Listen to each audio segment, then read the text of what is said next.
بسم اللہ الرحمن الرحیم۔ السلام علیکم، میں ہوں ایریا مینیجر انیس مہدی۔ آج ہمارے آفس میں موجود ہیں محترم پرگیان علی صاحب، جو کہ بحریہ آرچڈ سے تشریف لائے ہیں اور یہ پالیسی لینا چاہ رہے تھے۔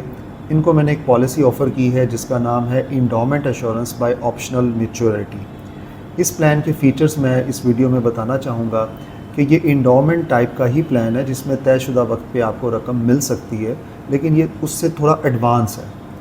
اس کی جو کل مدت ہے، اوریجنل ٹرم وہ 40 ایئرز ہے، لیکن 40 ایئرز تک اسے چلانا ضروری نہیں ہے کیونکہ اس پلان کا نام آپشنل میچورٹی ہے، جس میں آپ کو اختیار دیا جاتا ہے کہ آپ اس کو کچھ عرصہ کے بعد یعنی 20 ایئرز چلانے کے بعد آپ اس کو اپنی مرضی سے میچور کر سکتے ہیں۔ تو اس کا ایک تو فائدہ یہ ہے کہ اس میں دوسرے پلان کی نسبت پریمیم کی کاسٹ منیمم بنتی ہے اور تحفظ آپ کو ڈبل ملتا ہے۔ اور اس پالیسی میں ہم نے ADB کا معاہدہ شامل کیا جسے ایکسیڈنٹل ڈیتھ بینیفٹ کہتے ہیں، جس کے تحت خدا نخواستہ پالیسی ہولڈر کا اگر حادثاتی طور پہ انتقال ہوتا ہے تو اس کو ڈبل سم ایشورڈ پے کیا جاتا ہے۔ اسپیسیفکلی اگر میں پرگیان علی بھائی کی پالیسی کے بارے میں بات کروں تو ان کی پالیسی کا جو سم ایشورڈ ہے اس کی مالیت 5 لاکھ روپیہ ہے۔ اوریجنل ٹرم اس پالیسی کی 40 ایئرز ہے اور پریمیم جو سالانہ کیلکولیٹ ہوا ہے ان کی لائف پہ ود ADB رائڈر 13,355 روپیز ہے۔ اگر یہ 20 ایئرز تک یہ ایز اٹ از 13,355 روپے دیتے رہتے ہیں تو 20 سال کے بعد ان کا جو سم ایشورڈ ہے 5 لاکھ سے 2.5 لاکھ پہ ریڈیوس ہو جائے گا، اور جو رزلٹ ہم انڈومنٹ پلان میں 2.5 لاکھ پہ دیتے ہیں یعنی 10 لاکھ کی صورت میں، تو وہ 10 لاکھ روپے اس پالیسی کے توسط سے بھی ان کو مل جائے گا۔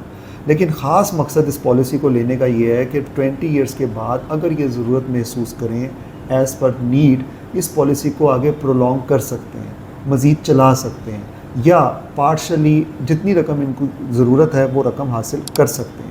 تو یہ فلیکسیبلٹی کے تحت اس پالیسی کے زبردست فیچرز ہیں، اور خاص طور پہ اگر یہ چاہیں تو یہ پالیسی کو اپنی 63 ایئرز کی ایج یعنی ریٹائرمنٹ تک بھی لے جا سکتے ہیں، اور اس پہ کم و بیش کوئی 4 ملین کے قریب جو ہے اس کا ریٹرن بن جاتا ہے۔ اس پالیسی میں دوبارہ بتاتا چلوں کہ AIB کا رائڈر شامل نہیں کیا گیا جسے ایکسیڈنٹل انڈیمنٹی بینیفٹ کہتے ہیں۔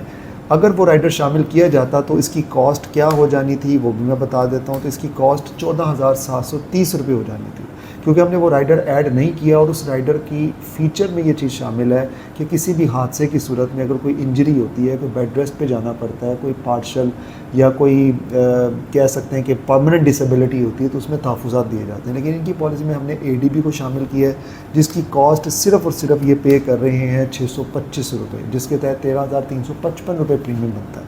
اس میں صرف اور صرف ایکسیڈنٹل ڈیتھ کو کور کیا گیا۔ یہ ویڈیو اس لیے بنائی جا رہی ہے کہ کل کو خدا نہ کوئی ایونٹ ایسا ہوتا ہے، حادثہ پیش آتا ہے، تو اس کے تحت اس میں وہ تحفظات ہم نے شامل نہیں کیے گئے۔ اگر پرگیان بھائی اگلے سال ضرورت محسوس کرتے ہیں کہ میں ADB کی بجائے AIB کو شامل کر لوں تو وہ بھی پاسبل ہے، اس رائڈر کو بھی شامل کیا جا سکتا ہے۔ تو یہ پالیسی کے حد و حال تھے۔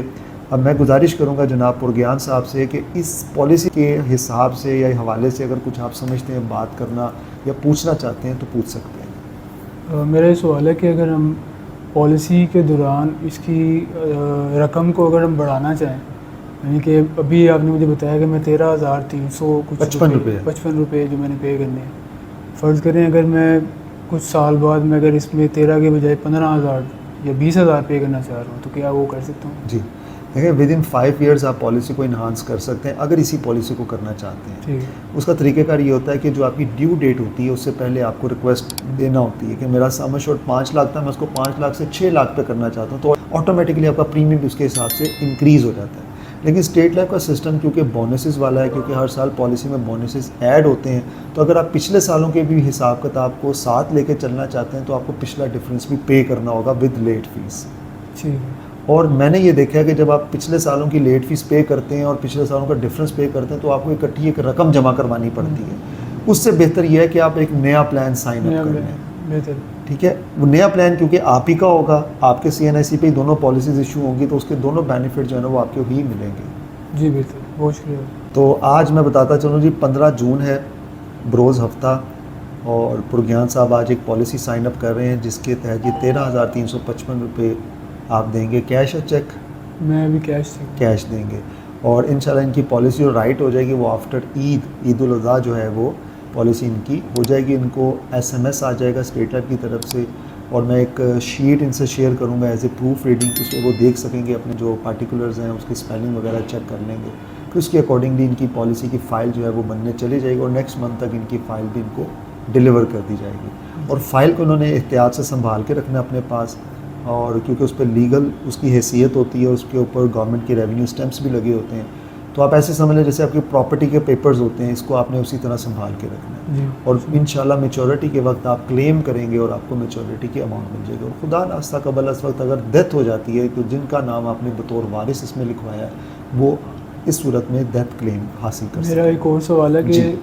کیا ہم وارث کو چینج کر سکتے ہیں کبھی، اگر فرض کریں خدا نہ خواستہ وارث کی ڈیتھ ہو جاتی ہے کچھ عرصے بعد، تو کیا اس کا کیا پروسیجر ہوگا؟ دیکھیں آپ کی اپنی پالیسی میں جتنی بار چاہیں وارث کو چینج کر سکتے ہیں، ایون ڈیتھ ہوتی ہے یا نہیں ہوتی، تو وارث زندہ بھی ہے تب بھی کر سکتے ہیں، اگر ڈیتھ ہوتی ہے تو تب بھی کر سکتے ہیں. اور وارث جس کو آپ کر سکتے ہیں اس میں سب سے جو پہلی ترجیح ہے وہ آپ کے ڈپینڈنٹس ہیں، جیسے کہ آپ کے وائف اور بچے. اگر وہ نہیں ہیں تو والدین نہیں ہیں تو بہن بھائی، یعنی کہ وہ خونی رشتہ جو آپ کے بہت زیادہ قریب ہے، جس میں کوئی مورل ہیزرڈ نہیں ہے، اور جو انشوریبل انٹرسٹ رکھتا ہے، جو وجہ بن رہا ہے آپ کی انشورنس لینے کی، اس کو اس میں آپ وارث رکھ سکتے ہیں. جی مثلا. ٹھیک ہے جناب، جی. بہت شکریہ. آپ کے مستقبل کی محافظ state life insurance corporation of Pakistan.